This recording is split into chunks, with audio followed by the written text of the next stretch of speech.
Ciao. I I know my face is a little dark right now, but it's kind of nice sitting in the dimly lit room here, and it's getting chilly outside. October's upon us. I'm here still in Italy, and I wanted to share with you some thoughts about things I've been feeling recently, especially today. A lot has been coming up, a lot of stuff bubbling to the surface, and a lot of releasing of old old buried feelings, um, difficult emotions, maybe you could say stuck energy, and it could be from missed opportunities where I might have wanted to say something. I could be feeling different things around familial traumas, stuff that I have held on to for a long time, and I know for a fact that I'm not the only person that is going through or dealing with any of this, and I know that there's a greater purge that is happening where a lot of people are starting to feel the crunch and the call to release and let go of these old identities and these old patterns and these old ways of being and these old feelings. People are quitting their jobs left and right. Folks I've been seeing are going to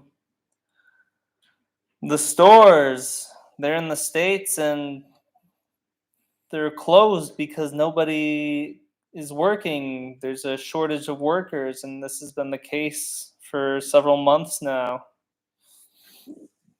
And so I wanted to pose to you a question and we pose it through a poem that I wrote today and share another poem with y'all that I discovered. And yeah, I'll just jump right into it. I think it's very pertinent. It goes, wish.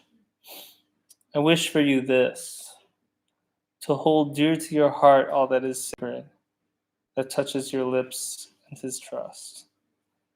Remember what you know is quality, quality mistaken in the power of God, quality in the soul mistaken.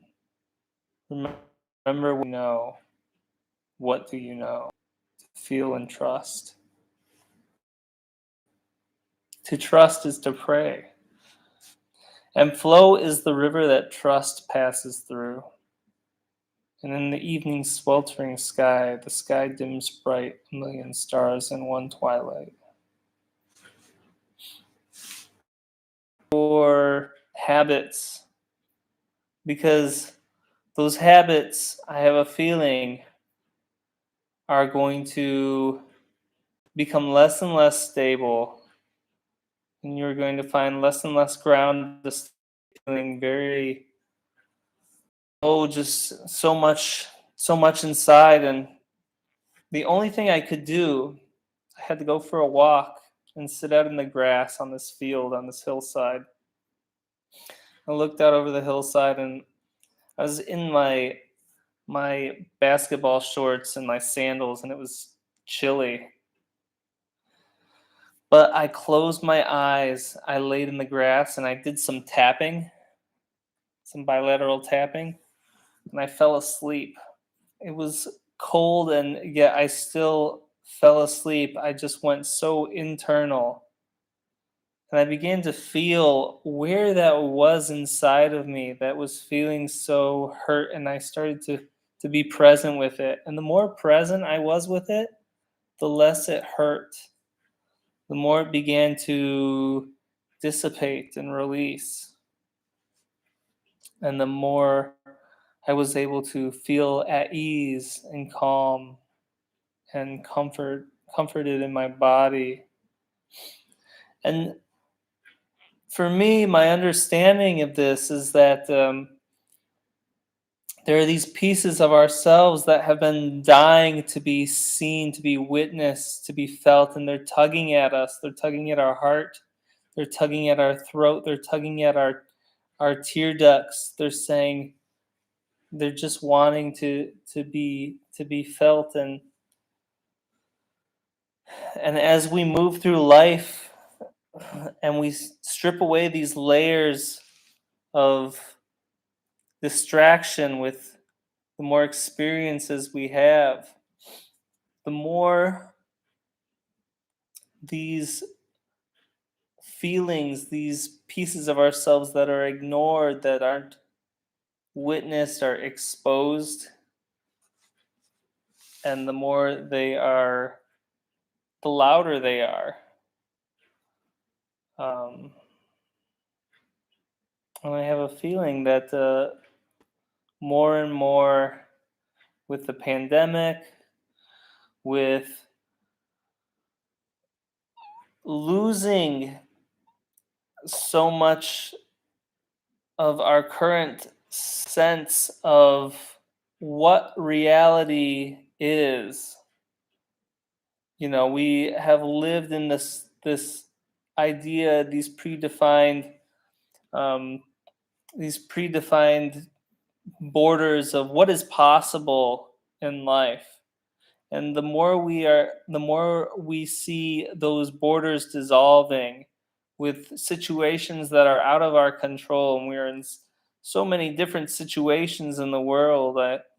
I mean, with our economy, with the pandemic, with the ecology, the more we see those perceived structures dissolving, the more that we are going to have to find something else that is true, something that is stable, that is not outside of us.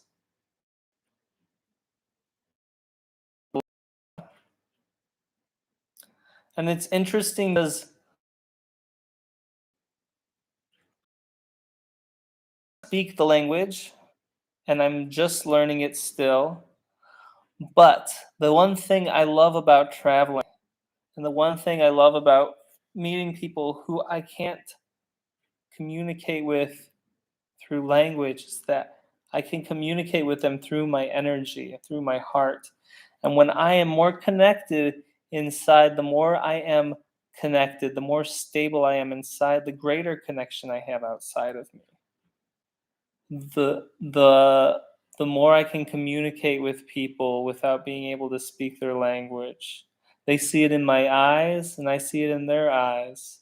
And this woman who lives next door, it's my friend who I live with's cousin. She looked at me and she's like, "Oh, she said something in Italian. She said, "Oh, from the same planet, tutti la terra," or something like that, you know? Um, and I looked at her and I understood what she said, even though I didn't know word for word what she said. And I said, "Solo terra," which is solo terra, solo earth, one moon, solo luna, solo sole, one sun.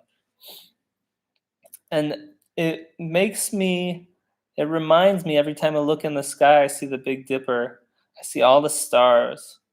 And I think of back in the United States, back in Asheville, back everywhere that I've been, that these are the same stars that I've seen everywhere on this earth, and that somewhere on this planet, this is the same dirt.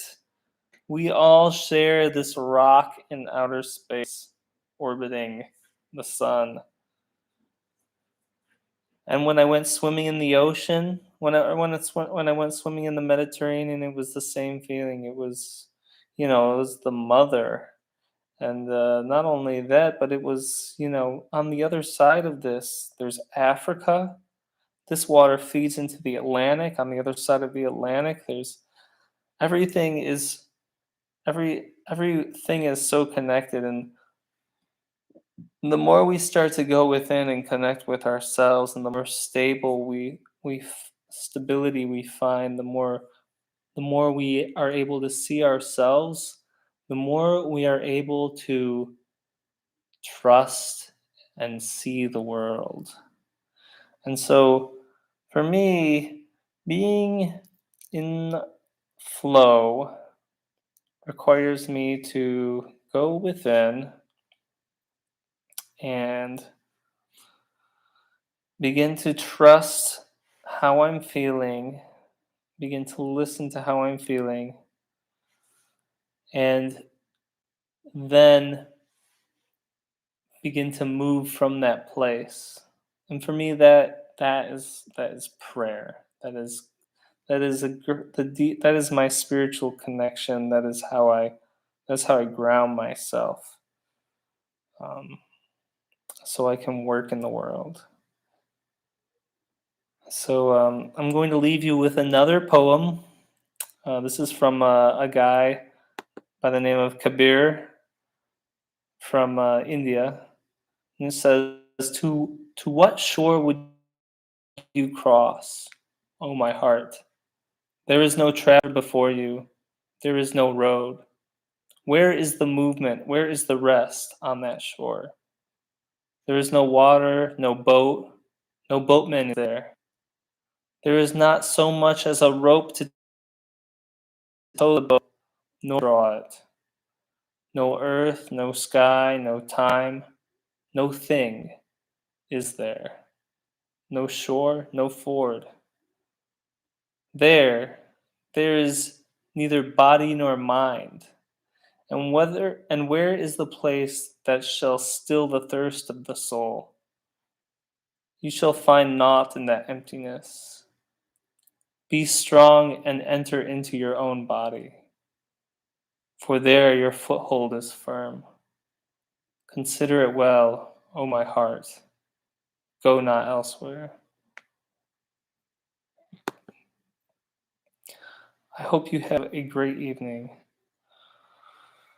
and I hope you take some time to breathe. And in your troubled waters, for you to turn within and listen to the ebbing of the ocean against the boat that you are in this big landscape of life. And allow that noise to rock you to sleep, to rock you into meditation, to calm your mind, to get into the flow, and to begin to trust. Love you so much. Good night.